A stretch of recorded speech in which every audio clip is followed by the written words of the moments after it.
Hello. So, I've been exploring a little bit about healthy boundaries. I'm someone who's highly sensitive and highly empathetic. And when I was younger, I was pretty much open to people, places, and things. Almost like I was completely naked and I could take in the environment and the energy in the environment and in the people and places and things very easily without understanding what I was taking in.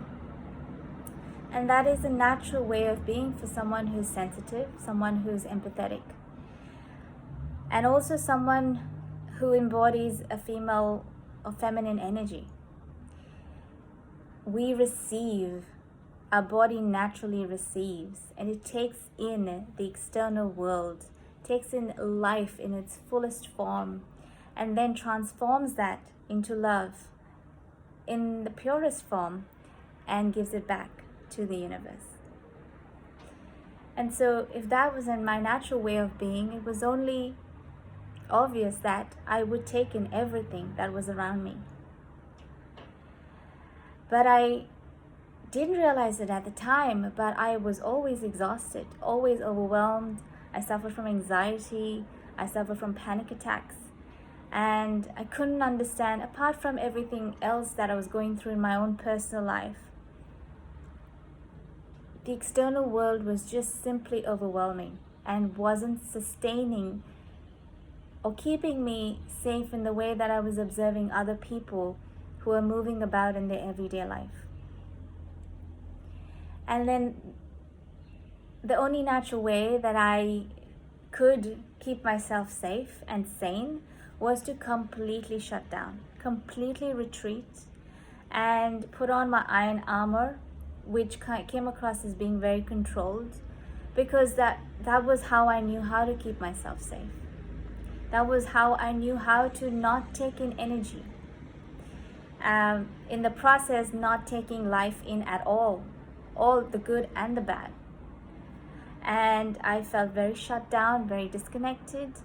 I didn't feel as well overwhelmed as I initially was, but I was completely disconnected with people and with places and things and just generally my life. And when I heard about the concept of healthy boundaries, I became very excited, and I fully dove into understanding and researching about what it means to have healthy boundaries, how to maintain it, and what are the benefits of this process.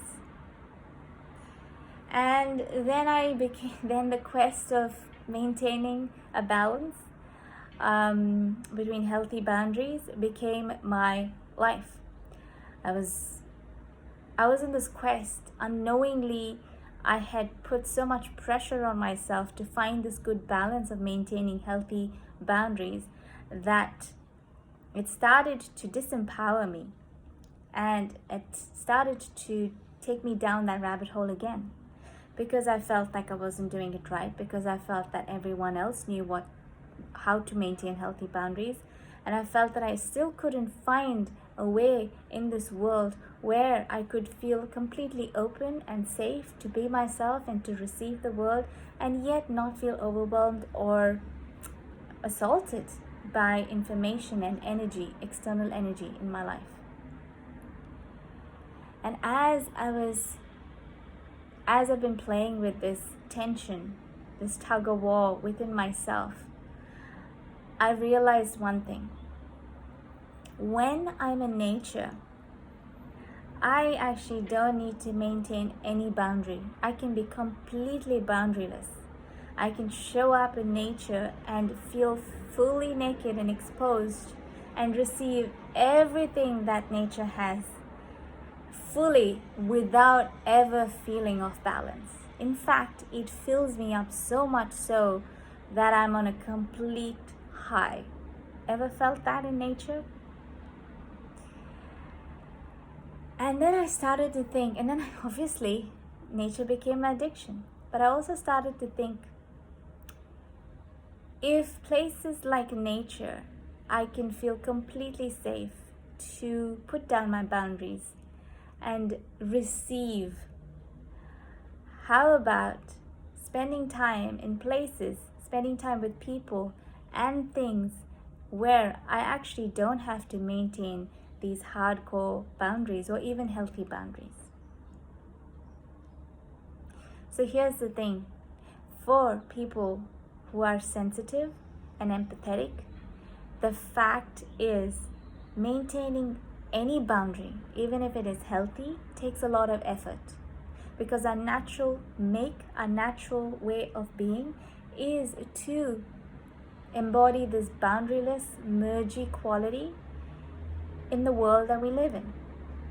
Almost kind of finding a sense of belonging with everything in life, which gives us purpose and which gives us a sense of unity with all that is seen and all that is unseen as well, that is in life.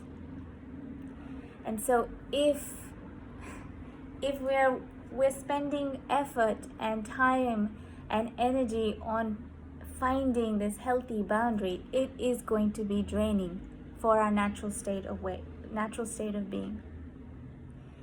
And so over the last couple of years, after withdrawing from everything completely and now slowly stepping out into this external world, I'm finding that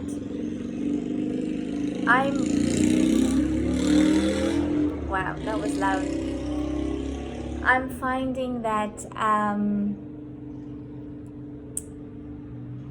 I actually am choosing not to be in places, not to be with people where I have to put up any boundary whatsoever.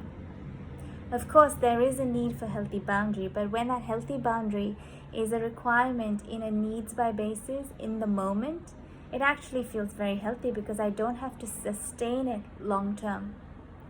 And I can merge with the person more and then come back to myself, to my identity, to my body, to my being completely without being overwhelmed by this other person's energy or by the environment that I am in. And only when we find ourselves in completely draining and toxic environments or with completely draining and toxic people or things do we feel the need to maintain healthy boundary. And 9 times out of 10, maintaining this boundary, healthy or not, is going to drain someone who is deeply sensitive and has a very deep mergy quality to the way that they are energetically. So I invite you to ask yourself,